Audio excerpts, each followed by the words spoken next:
Is everybody in? Is everybody in? The show is about to begin.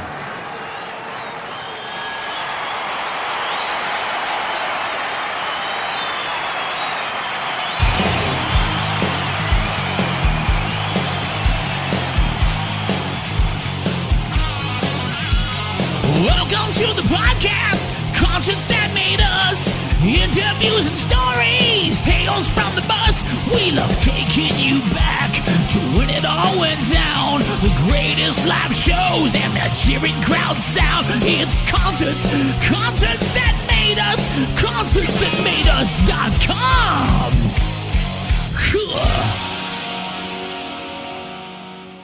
This is Robert from Musique, and you're watching Concerts That Made Us.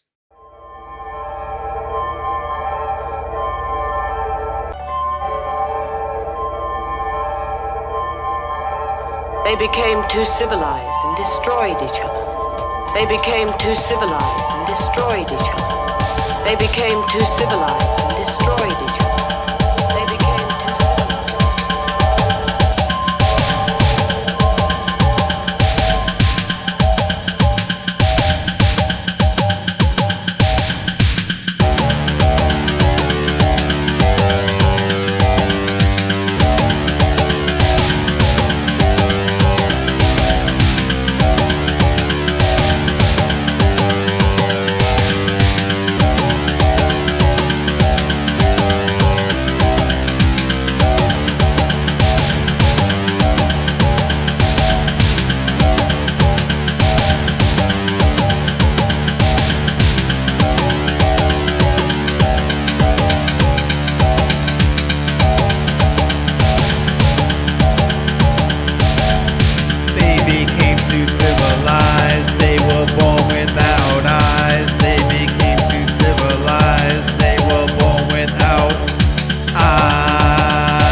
Robert, you're very welcome to Concerts That Made Us. I'm happy to be here. Thanks for having me. It's great to have you now. I'm looking forward to diving into your music over the next bit. Now, Pa Musique recently released the album Come Follow Me. It was inspired by Fad Gadget. Take us deeper into the album if you can. That's correct. So, growing up, well, in my teens, maybe early 20s, I met a woman, Jackie Hillenbrand, who turned me on to Frank Tovey, Fad Gadget, and it's been with me ever since. I always liked how he does like kind of regular poppy, folky music, but also mix it in with some avant-garde kind of aspects, you know. And I always wanted to do something like that. And well, a couple of years ago, I started playing around with the idea of, oh, maybe I should do something like this and work with actual lyrics. This is the first time I'm working with actual lyrics, as it's usually just more on the experimental side, and guitars and synthesizers and things like that. And so, yeah, I started to do songs and put them together, and more, about 80%, I think it is, composed, and then 20% improvisational. And, you know, it depends on where it goes live and things like that. And kind of surprised myself that I could actually work with lyrics and remember them and not toying with gadgets all the time, which is also fun, you know. But I like to mix it up and change it around, you know. Yeah, I get you. I get you. Although previous albums included more members of the band on the record, this one was more so just solo. What was it like doing it like that? Well, I mean, I started this project a long time ago solo, and it was just mainly abstract compositions and videos and more avant kind of thing. And then John Worthley got on board several years in, and we started doing live gigs locally. And I always had the door open for musicians to improvise with or collaborate with, and it was a lot of fun for years. And then I decided to stick to two or three members, and the two or three albums previous to this involved Jesse Fairbairn and Michael Durick and John Worthley, in and out for different projects. But that was the full band, considered the pop music, like krautrock kind of style years or whatever. And then the pandemic happened. You know, Mike had a baby. Jesse skipped out and just started doing his own graphic design kind of business. And but I kept it going, you know, I kept it going during the pandemic. Did a lot of recording like everyone, and kind of live shows from the house, which is quite awkward. But, you know, you see that little ticker like, oh, there's 100, 200 people watching, but you still feel like you're playing to your computer, you know? So it was hard to really, you know, it's a thing to be said for like audience interaction or participation. When you're there, it could be for two people, but you're still in front of people, right? Yeah. Right. You know, so so yeah, so I just kept this project solo. I mean, Michael dabbles once in a while when he has time off from his new son, and John, we're working on a more avant video film project now with Pa Musique, doing kind of uh, improvisational studio techniques and improvisational video techniques like we used to do way back in 2008 or 9. So we're kind of getting back to that. And the probably the next project won't even be released on CD. I think it's just going to be short films. I might put it on something like Vimeo, but it's going to be a little special comparatively to other things, you know, that we've been doing. So I kept it solo, and I did go on tour with the songs from Come Follow Me last year in Europe, and I think it was well received. And it's a different thing, you know, performing with you know, lyrics instead of just kind of thinking about all these gadgets. And you know, you need to, kind of weird way to say it, but like perform and interact more maybe when you're doing vocals instead of doing just sound and video and things like this. So yeah, I mean, I just changed it up, had fun with it. I mean, if you look at the discography over the years, I've been doing this since 95, maybe touring like 2008. It's changed radically, but I always like to try new things and reinvent pop music. And, you know, I don't like to do the same thing over and over and over again, you know? So yeah, some people like the new stuff, some people like the old stuff. It's just trying to progress as an artist, really. Yeah. I like it. I like it. Were there any challenges or kind of memorable moments that you can share with us from recording and production? Well, I mean, I remember. Well, the first thing that comes to mind is that when I was doing the tour in Europe or doing the some gigs in the States, driving around, just kind of going over the songs in my head, singing out loud while I was driving. So hopefully I wouldn't get pulled over and I'd be singing. But you know, um, there's that.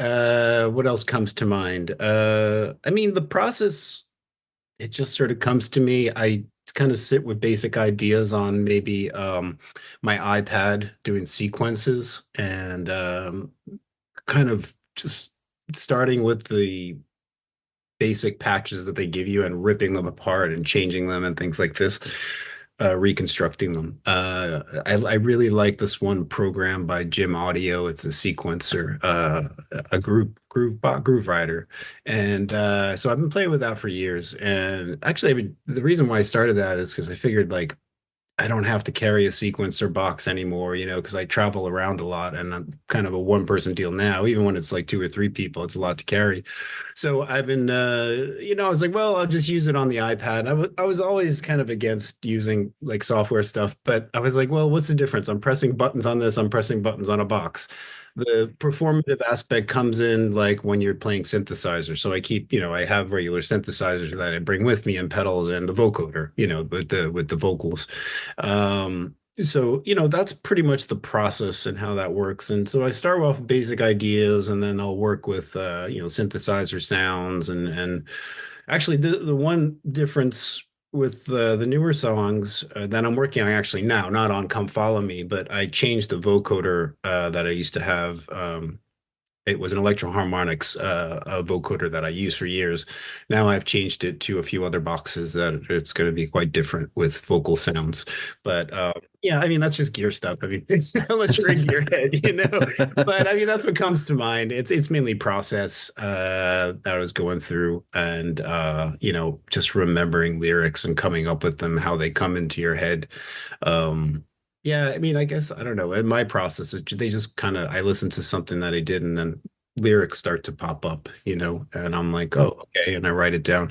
I mean, I've always been improvisational. I started, just 100% improvisational kind of stuff. I used to be in a jazz noise band called the Jazz Fakers, which I played violin in avant violin, and there was a sax player, electronic bass player, and drums. So that was fun for years. That was a different experimental project. That was all out there kind of stuff. I think we actually got really convincing because people actually asked us where we started to where we studied and everything. So I was like, they're like, no, you really do sound like a jazz band. You're not a jazz band. I mean, it's funny because pas musique is means not music in French, right? So it's like fake jazz and not music, but it's become more and more musical, And it, like the more and more I play it, it becomes a little bit more musical. I guess it just happens like that, right?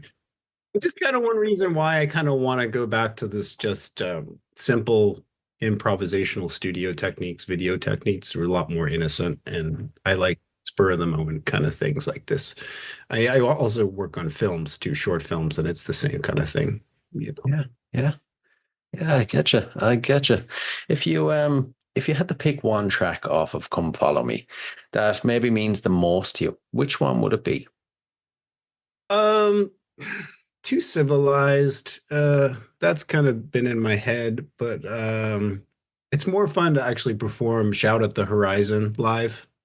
It's kind of like that's where I let loose all of my energy live and my vocal kind of techniques. And it's one thing to do it in like my home studio or a studio and you're playing it, but then if you're in front of a crowd and the sound's always different, right? So wherever you are. So, if it's a beautiful subwoofer and speakers, you can carry these great bass tones with your voice a lot more than you can in a smaller place. So, and that's what I do and shout at the horizon. So that's kind of a lot of fun to perform for me. So, I can imagine. Yeah, yeah, I'd say that one. Yeah. yeah. And you mentioned you've been around for 29 years. Something I'm intrigued by is your fans. Do you find that they're aging with you, or every so often do you get like an influx of younger generations listening? That's a great question. I'm always surprised at who's listening. Like, I mean, there are. fans that have been around for years, aging with me, whatever as you said. But then I'll go on tour, and then younger folks will pop up and be like, "Wow, I've been following you for a long time, and it's great to meet you, and glad you're playing here." And I'm like, "Oh wow, I had no idea." I guess the short answer is I really don't know. I'm always surprised at like where they wind up on radio shows or I don't know, people who come to the shows, as I said. I tried to reach out to different kind of circles, I booked here a lot for ambient chaos nights in New York, all different experimental bands. And, I would try to mix the younger folks with the older folks and kind of things like this. And, like, hey, you're doing the same things. Yeah, they might be older, but they're not your dad. Kind of thing, yeah, you're talking music kind of thing. So but it's always nice to go to shows and you're like, oh wow, yeah, yeah, great. You younger folks have been following you, since I've been doing this so long. I mean, you do see a lot of these smaller underground scenes where, you do age with your friends, fans, fellow performers, and I can name a few things, but it's nice to see younger people getting involved. Yeah. Yeah, And to definitely, see what they definitely. do with the whole style too, right? I mean, I'm always excited when I see younger people improvising or performing, and you're like, oh wow, that's your perspective. Yeah, yeah. Would you say your approach or maybe your goals have changed over the years with Pa Music? I would say so. I think they should always change, really, and I think it changes with the music and the styles, right? Now I'm kind of trying to go for more of a lightly mainstream audience with beats and songs, but also still have that avant-garde edge to it, to mix it. Um, and I noticed when I released the album, it kind of hit certain nerves with certain people that wouldn't have normally, say, covered the krautrock style or the out there experimental stuff, say with I do with Rapoon, or something like this. So I'm always trying to change it up, and then with the music changing, you need to find your audience or at least try, you know, um, and maybe keep some of the older ones and introduce them to something different. Maybe, you can do the same thing. Well, some people do have similar styles for years and years and years, and it works for them. I just can't do that. I need to, it just has to change for me. Yeah. Keep it fresh, yeah. Yeah, I can't. I mean, when you see somebody like a big mainstream artist, you're like, man, how are you doing those songs every year, every day? It must get so boring. I don't know if I could do that, but I guess that's why I'm more the underground kind of thing, right? Makes sense. True, true. Now, before we move on to some concert related questions, I have to mention there's two beautiful works of art behind you. Are you more of a musician first or an artist first? Or do you consider the two of them the same thing? Every day it changes. Every year it changes. I mean, God, for like 2000, maybe for like 6 years, I didn't paint. And all I did was music. I mean, that might have been around in the 2005-ish to 8 or 9 or something like that. But now it seems 50-50, actually. Yeah, it does seem 50-50. So I've been a lot more active with art these days, but also music. I do less live shows that are local. Um, and I guess that's how that balance out between the art, because I do group art shows with the local arts group, and I'm also at a cooperative gallery in Manhattan called Pictor Gallery. Um, so it's 50-50. And also, like, I do set up events there, and we perform there and improvise and do kind of smaller shows there. But I mean, they kind of go hand in hand. I mean, I see a lot of similarities in at least process with my art and music and films as well. Um, and well, the painting these days, I guess you can compare it to the music a lot because a lot of the times I would just work on abstract portions of it, paintings like this piece here. But then I started to add in these nice portraits from like photos from films. I like a lot of old giallo films or something like this. So I'd find like a composition, I'd take a photo of it, work from that, but also add in my designs. So it's like 50-50. So 50 representational, 50 abstract or what have you, surreal, visionary. Um, and the music, well, you could consider maybe the beats more the portrait part, because it's always there. It's always like the structure. And then you have the abstractions over here, which are probably like, say, my vocalizations, which are the improvisational part. Those are the abstractions. And the synthesizer probably fall in between depending upon what I'm doing with them. So, and there's improvisational elements to the painting as well as the music and films that I work on. Yeah, I mean, I like a mix of this, a little bit of everything. And they have bled in over into each other. I've used my paintings in some of my videos. What was it? Too Civilized, I think. Yeah, Too Civilized. I had actually had this one, I think. Maybe that one. I can't remember. So they cross over. They cross over, I went from thinking music has genres, art has movements, to it just being art and it's just being sound and music. And now I'm like thinking, well, it's just all art. and how you're composing it with what materials and what frequencies or something. Yeah. Yeah, true, true. I like that. I like that. Now, I mentioned concert questions. It's concerts that made us after all. So, first off, as a concert goer, what concerts would you say have made you? Well, the first thing that comes to mind when I was around 17 or 18, I can't remember. I got free tickets to the Cramps. It was just before they released Stay Sick, that album. And I went to what was this place? Was it the Ritz? Yeah, the Ritz, the new Ritz that they had in Manhattan at that time. This was early 90s, maybe late 80s. I can't remember. Yeah, that blew me away. The Cramps were just the thing, that was like a little bit punk, a little bit this, a little bit that, kind of crazy, weird outfits and energy. And man, I was crowd riding the whole time up front, and I was literally getting sweated on by Lux. I was like, yeah.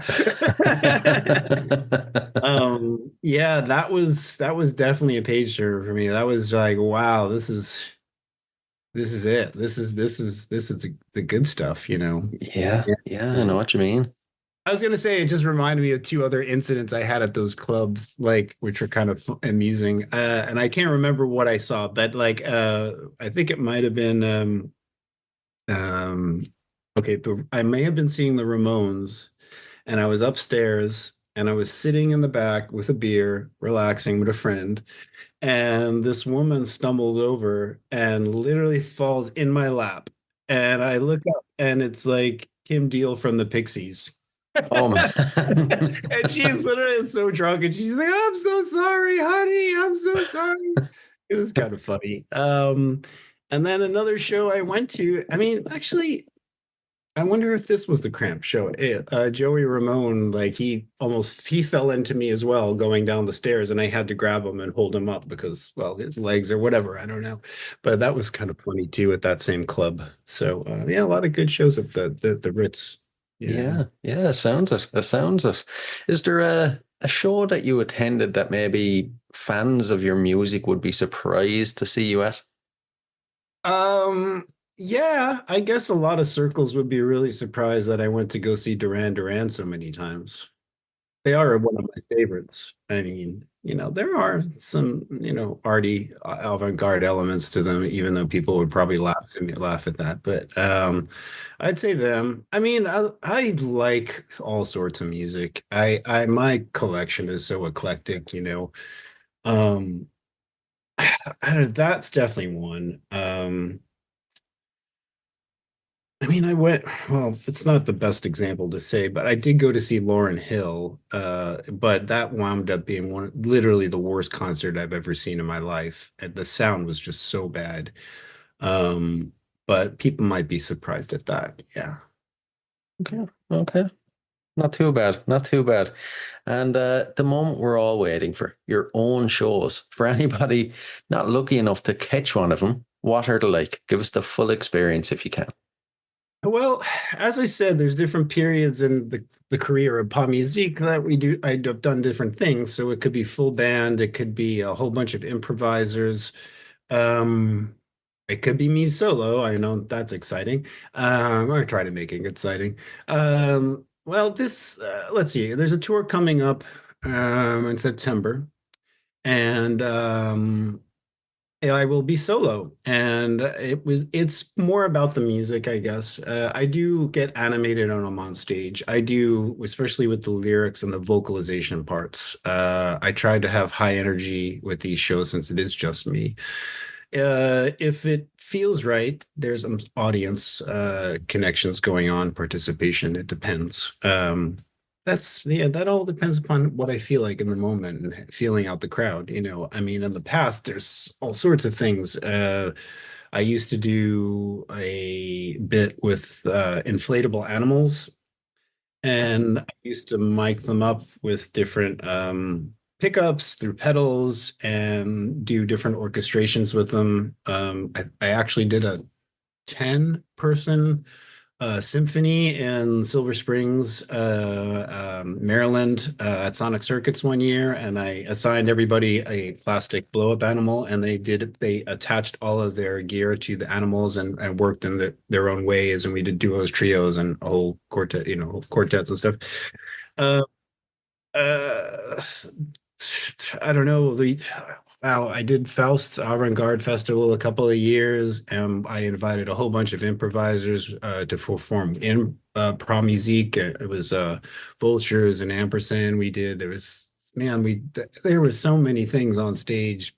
Ampersand is heavy, like percussion, like kind of Neubauten style, and they literally brought a old World War II shell that they played and from the UK actually, and they drove there, I guess, through France and then across with all of their metal gear, and they lifted it in, and then I had a 6-foot blow up zebra that I performed, and I wound up giving it to a small child at the end. They were really excited, and then yeah, all different sorts of synthesizers, instrumentation. I don't do that so much anymore. It has become more of a solo venture, except for maybe different projects. And I don't normally collaborate in a tour sense so much of like a full-on tour without my normal pop music band members. Except for maybe Old Castle, which I performed with Sean Sonder and Robin Story. That's another project. And I just did a gig with Robin from Rappoon in Newcastle upon Tyne. And that was a few months back, and that was a lot of fun. I love playing with Robin. We have got 8 releases now, maybe, I don't know, together. So Rappoon and Palm Musique. Yeah. Yeah. Uh, Oh man. Yeah. If you think of all the shows you've played over your career, is there one that you would consider the best? It sits above the rest that couldn't have got any better. I mean, it's the best is hard to say because I'm not the audience. Sometimes I think the show's the best and the audience hates it. And but I really do have fond memories of playing Faust Avant-Garde Festival in 2010, and I think it was 2011 or something. That was great. Just seeing there was a lot of those old krautrock bands there, and met a lot of people, and everybody ate at the same table. There was no green room. It was just we all hung out all weekend, and it was on Jean Hervé's farm. That was super fantastic. What other things? Well, I mean, I did the Coke Art Festival in Turin years back, maybe it was 2011, and that was quite something. That was, I guess, our first time in Poland. Oh, that was the story there. That was a good moment because forgive me if I'm getting my years wrong, but we were supposed to play the Coke Art Festival in Turin with Hachi. They run it, and that was in like, let's just say 2010, right? And that was the year, or whatever year it was, that the president died in a plane crash, the Polish president, Yeah. right? So just before we were going, they canceled it because of this, and understandable.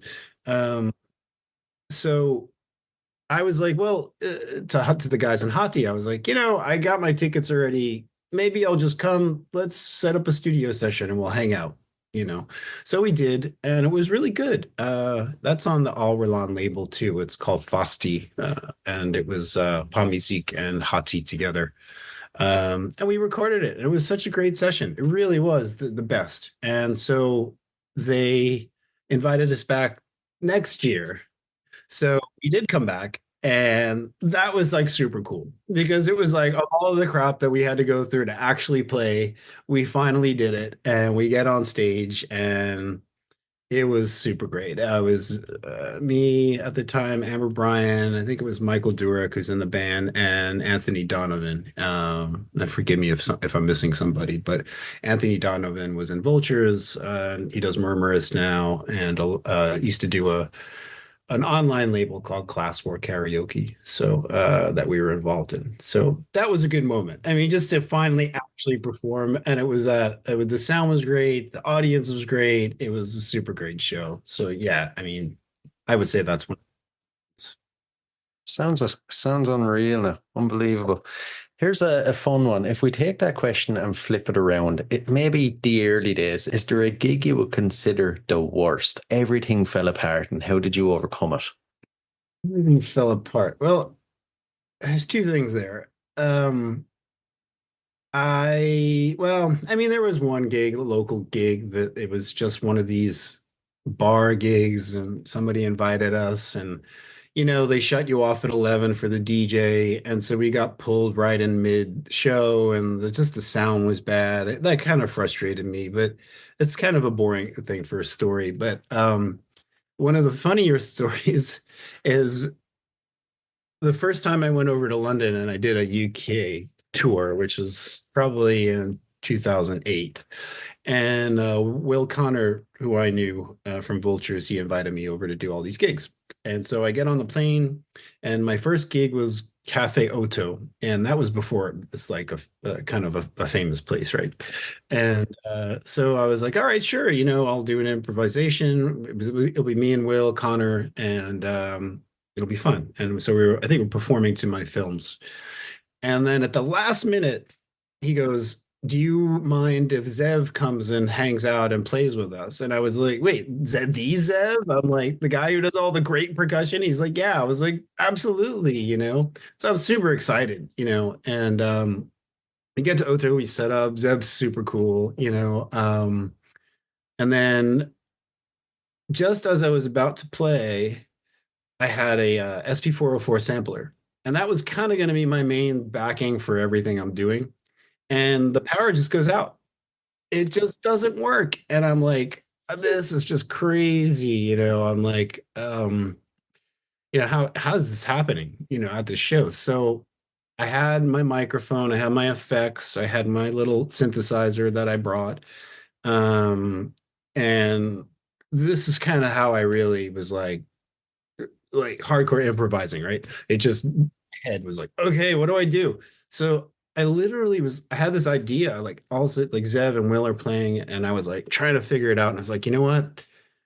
This isn't cool. You can't mess around with stuff on stage. You just got to stop it and figure something out that works. So I went to the bathroom and I found a toilet paper roll and I grabbed it and I put it on my mic.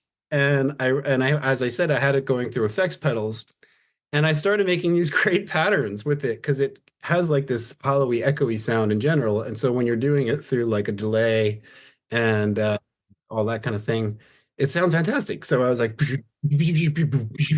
and I was going along with them with it to the videos, and then doing some drones on my synth for the background stuff. So yeah, that was like, wow, that was a wow moment of like improvisation, man. You just go with it, and and yeah, that was the lesson. So and there's times that other things happen, gear doesn't work. You just go with it. One other time, I went to Europe and I started in Germany, I think, and I used to have a Kai Miniac, and for a year I kept telling me that it was like 240 compatible in voltage. And I kept telling myself that until I got there and I plugged it in and it was like, Oh, and that again, that was going to be part of my whole shtick. Like, that was the background. And thankfully it was just the power jack. But with that, I just gave the thing to I just gave it to a friend of mine and I just went with it for the whole time. I was just like, so I didn't actually use the synthesizer. Yeah. So I just used up my pedals and everything else. So and I improvised with my friend Brand Stifter. So yeah. I have to say, I love the toilet paper roll one, and talk about really thinking outside the box. Yeah, you have Yeah, to. yeah, exactly, exactly. Now, before we dive into the last couple of questions, future plans. I know you mentioned there's a tour coming up. What can you share with us? There's a East Coast middle state tour in the US, 16 gigs. And yeah, there's I don't know. You could check it on my Bandcamp. They're all there. Starting in New York, going to Salem, going over New York State, Chicago, Ohio, Columbus, Ohio, down to like Louisville, all that kind of thing. So you could check out all the dates there. Yeah, Bandcamp. Brilliant, brilliant, exciting, exciting stuff to look forward to. Right, we'll dive into the last couple. There are a couple of random fun music questions. First of all, besides music, art, films, what are you obsessed with? Movies. Okay, Got a collection of over 1,000 DVDs. man. Well, and they're usually more like boutique labels like Severin and Vinegar Syndrome, and like a lot of older avant films or Italian giallo horror films, things like this. Yeah, I just love obscure films. Mondo Macabre is a good label too to go for that. They reproduce a lot of old cult films from Asia.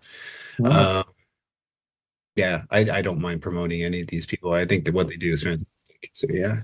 right. Okay. Okay.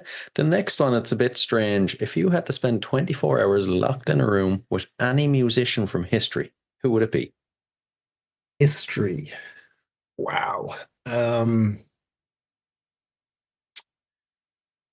that's a hard one. Um, maybe maybe Luigi Rizzolo. Yeah. Okay.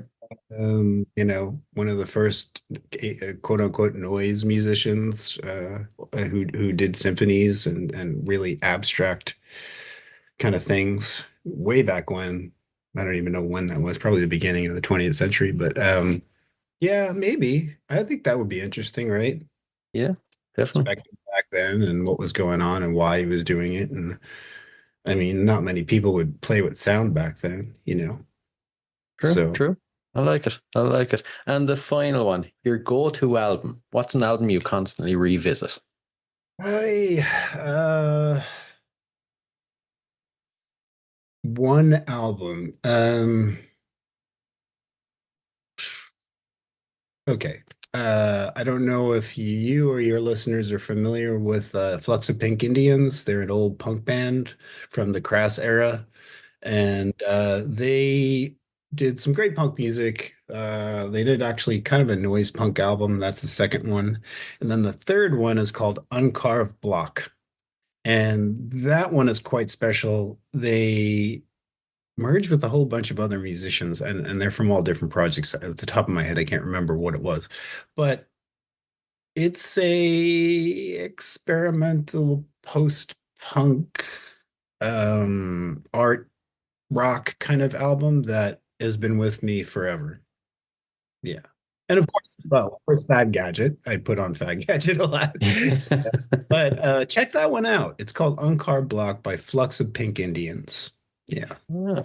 I'll have to take a listen. So listen, Robert, this has been fantastic now. Thanks a million. Thanks so much. I really appreciate it. And you have a great day.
Hey guys, I really hope you enjoyed this episode. If you did, please rate and review us on iTunes and Spotify.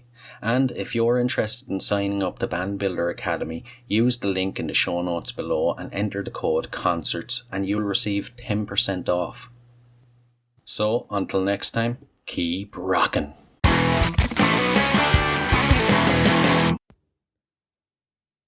Hey, what are you guys still doing here? The show's over. It's over. You can go home.